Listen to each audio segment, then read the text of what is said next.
Hello everyone, welcome back to my channel. I'm very excited to be back with episode 2 of my No Fear Shakespeare, Do Not Fear the Shakespeare series, where we're looking at a different text this week. You're in the right place if you're looking for a monologue for a audition, be it drama school or just out there in the world, or you're just having a little look around seeing what might work for you. This week, we firstly upgraded because I've got a microphone on. Oh my gosh, how exciting is that? So hopefully it's going to block out any external sound and the audio will be a bit better than last week. And this week we will be looking at Lady Percy's monologue from Henry IV, Part 2, Act 2, Scene 3. I have a soft spot for this monologue because it's the one I did when I auditioned for drama school. Sorry if you can see steam, by the way, it's my coffee. I'm getting caffeinated, ready to do this speech.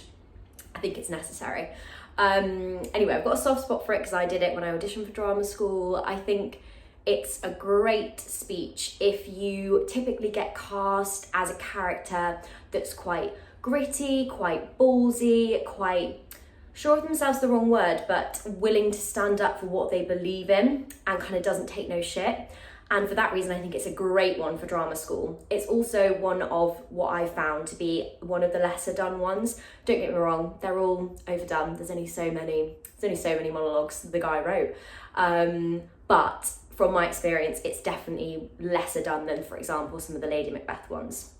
So I think it's great for that. It'd be great if you are slightly older, I think. I think I would have found this really hard, like aged 18. I'm 25, I was 24 when I was auditioning for drama school. So I think someone a little bit older is who has the gravitas for this sort of monologue. That's not to say you couldn't do it if you're 18, it's just I personally would have found that quite hard. And how these videos work is we're gonna jump straight into me having a go at the text, and then we're gonna have a little chat after about some things that you could look out for. So without further ado, let's go. Oh, yet for God's sake, go not to these wars. The time was, Father, that you broke your word when you were more endeared to it than now. When your own Percy, when my heart's dear Harry, through many a northward look to see his father bring up his powers, but he did long in vain. Who then persuaded you to stay at home? There were 2 honours lost, yours and your son's. For yours the God of heaven brighten it. For his, it stuck upon him as the sun in the grey vault of heaven, and by his light did all the chivalry of England move to do brave acts. He was indeed the glass wherein the noble youth did dress themselves. He had no legs that practised not his gait, and speaking thick, which nature made his blemish, became the accents of the valiant. For those that could speak low and tardily would turn their own perfection to abuse to seem like him.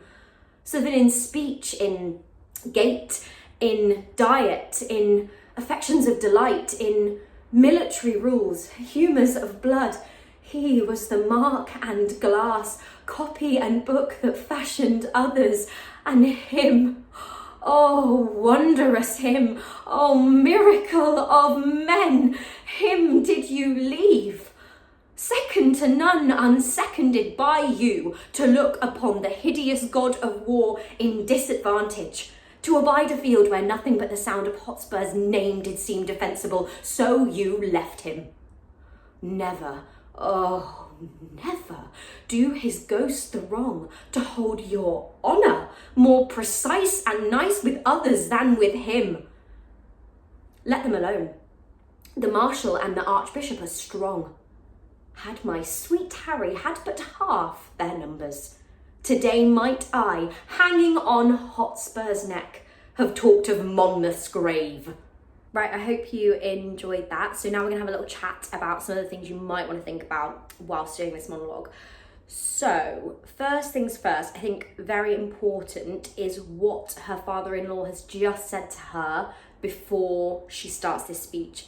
He has just said to her, my honour is at pawn, so I must fight in this war. That is what he said to her. And I think she's bewildered. She's like, right, where was your honour then when like your own son was on the battlefield and you're just a wuss and did nothing? I think she definitely sees him as just a weak, feeble little man, which he is, because he just gets swayed with whatever someone tells him. He doesn't have any like strong like actions or decisions that he makes himself. He's just very, very weak and cowardly. That's what I think anyway.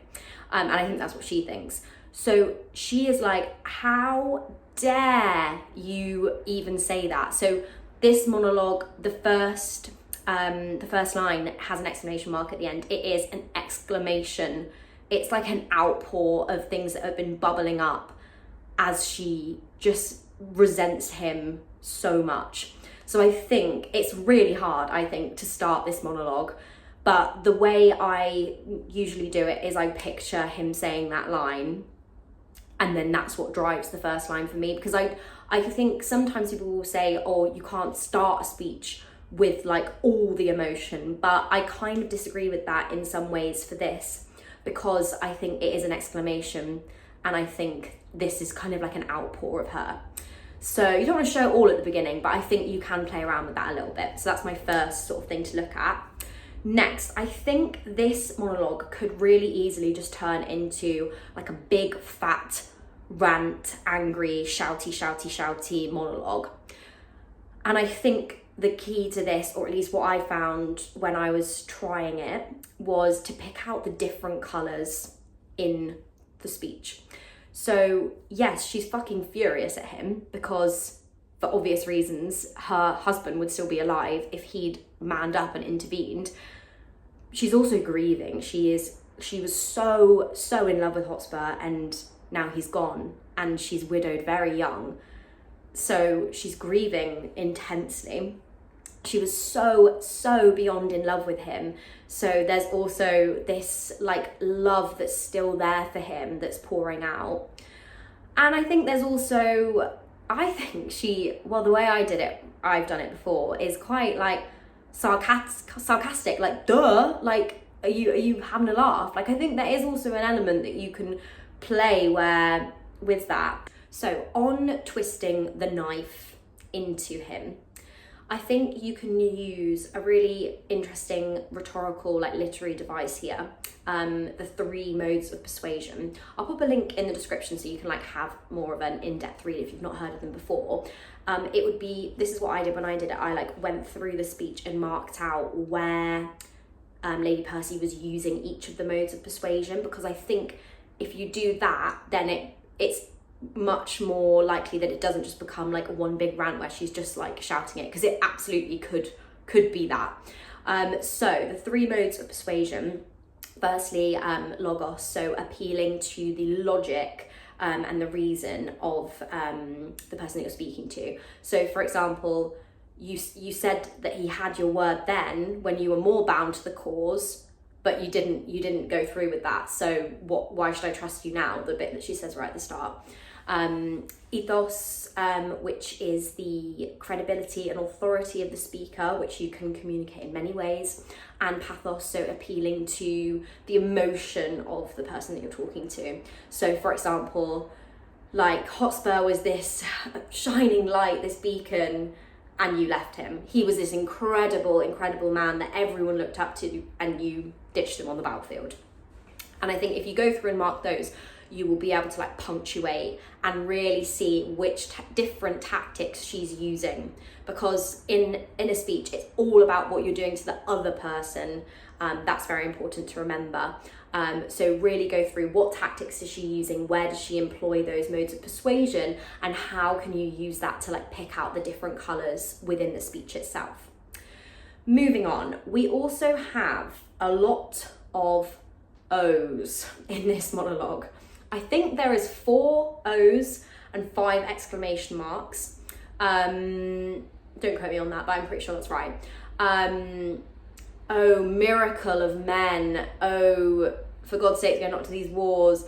Like there's a lot of O's, and when Shakespeare puts an O in, it's not just oh.